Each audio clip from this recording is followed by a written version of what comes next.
സങ്കീർത്തകന്റെ പുസ്തകം 84-ാം അധ്യായം 11-ാം വാക്യത്തിൻ്റെ 2-ാം ഭാഗം നമ്മൾ ഇങ്ങനെ വായിക്കുന്നു. അവിടുന്ന് കൃപയും ബഹുമതിയും നൽകുന്നു. ദൈവമായ കർത്താവ് കൃപയും ബഹുമതിയും നൽകുന്നു. ദൈവമായ കർത്താവ് കൃപ നൽകുന്നു, ബഹുമതി നൽകുന്നു.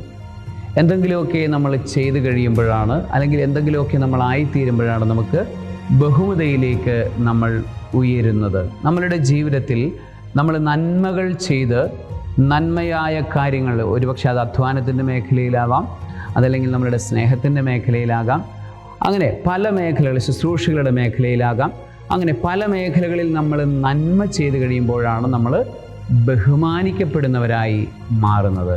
എന്നാൽ വചനം മറ്റൊന്നുകൂടെ പറഞ്ഞു തരുന്നു, ദൈവം നമ്മളുടെ ബഹുമതിയാണ്. ആ ബഹുമതിയിലേക്ക് നമ്മളെ എത്തിക്കുന്ന കൃപയും അവിടുന്ന് തന്നെ ആണ്.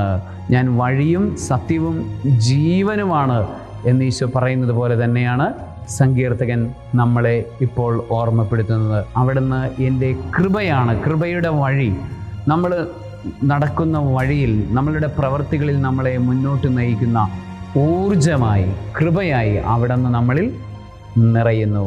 സർവശക്തനായ ദൈവം, പിതാവും പുത്രനും പരിശുദ്ധാത്മാവും അവിടുത്തെ കൃപയുടെ വഴി കൊണ്ടും ബഹുമാനത്തിൻ്റെ ഇരിപ്പിടങ്ങൾ കൊണ്ടും നിങ്ങളെല്ലാവരെയും അനുഗ്രഹിക്കുമാറാകട്ടെ.